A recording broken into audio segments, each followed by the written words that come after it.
that maybe one thing that you might consider, you seem to be quite fixated or quite focused on this pattern of the leaves, the sort of triangular pattern, and which is very beautiful in its own right, kind of thing. But if you're actually considering the potential of these leaves, kind of thing, I think that's something you might want to consider, is that in each site that you're considering, how you play with the leaves could be very different. So for instance, when you are putting the leaves on a flat surface, maybe that way of working with the leaves is the most appropriate.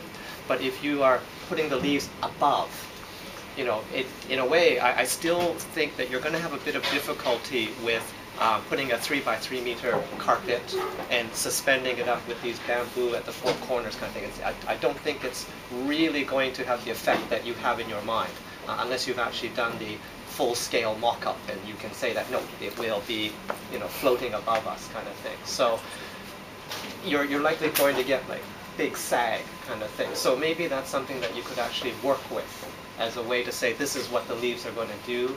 So there's a sort of image here of a project by for a store. Okay, you guys have probably all seen this Aesop store, where they use these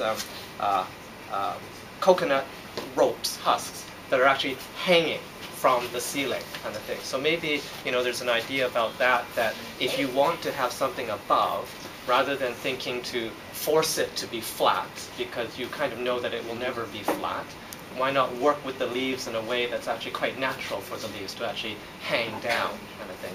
And so it can be sort of much more specific to the application. Could you not use those 4 poles? Could you just find 4 trees? They already scrapped it this morning. Oh, they scrapped it.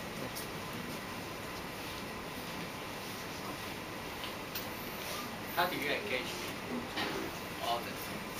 So they will just go there to sit on it, or to go underneath it, to be shaded, or you want them to experience more? We want them to experience, have the experience of different sense. So we'll put it in different place. For example, when you hang it up, they will feel the light, and the light quality is different. When we place it on the ground, when you can see whether they will walk on it, and when they walk on it, they will hear the sound of the leaf.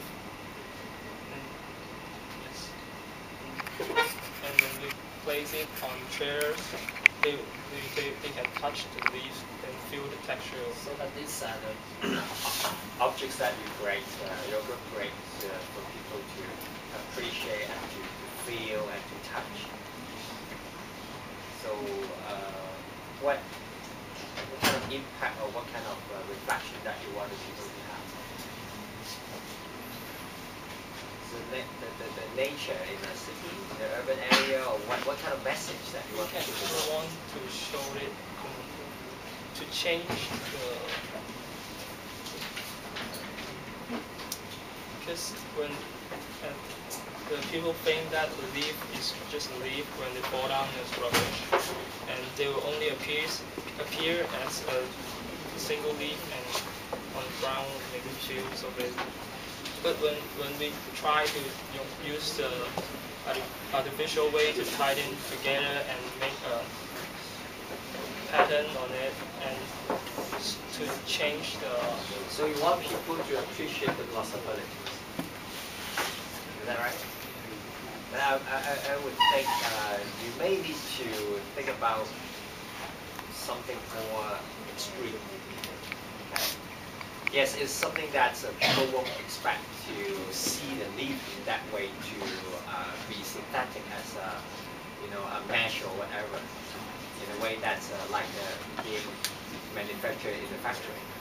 But then what's more than this, I think your group should have your imagination to push to a further extreme. But of course you need to consider also the practicality, whether you will be able to make it, whether you have enough time to make it. But then I think if you really want people to think about, wow, they haven't thought about this possibility, that you have to push to extreme. And I think it's not just showing one, but showing that variety. If that's really your objective, you know, how can you cluster these leaves together to change the spaces that people are experiencing? You know, maybe to make it a solid, to make it, you know, more of the mesh that you have. How can you have modules that come together? Get people to think about, you know, what one leaf can be. I got a comment. Could you maybe question the way you actually make the kind of blanket of leaves? Is there a more optimized way you can mass produce this?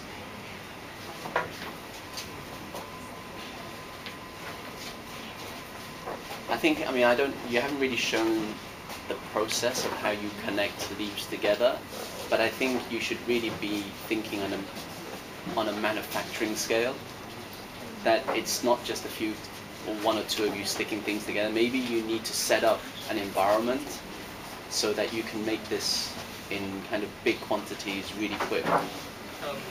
Last time, just yesterday, we made it. We have 6 people make it. We will have 2 people change 3 single leaf to a module, and then give the module to another people. I just thought of something. I mean, if you had made, for example, the size of a door, and you put pins, and then these pins are in a grid, and then you put all the leaves on through the pins, and then you glue everything.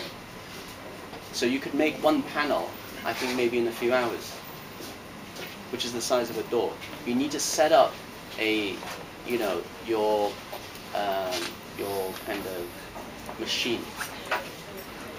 You understand what I mean? So then you can churn this out. You'll probably get everything finished in a day. You've got to be a little bit more systematic. And there are actually many more possibilities of joining or making the leaf together rather than just sticking them on a two-dimensional way. Imagine in our daily life we have so many products made by leaf, like cigar, we have jong, we have honeypot. All those are leaves and make it a three-dimensional way. Then actually you can think of many ways to use this leaf rather than just one way. Yeah, I mean, it may not be a direction that you guys want to go, but this whole idea of what a leaf can do, I'm not totally convinced that using double sticky tape is the best way to join these sort of things together. It just feels a bit forced. It doesn't feel very natural, kind of thing. So, I think that the pattern and the geometry that you're developing is quite interesting. It's really quite beautiful. But then I wonder, is there a way that we could think about joining them without the double sticky tape, without glue? Is maybe sewing them together or something like that. It just feels like that method doesn't seem so natural for the leaves.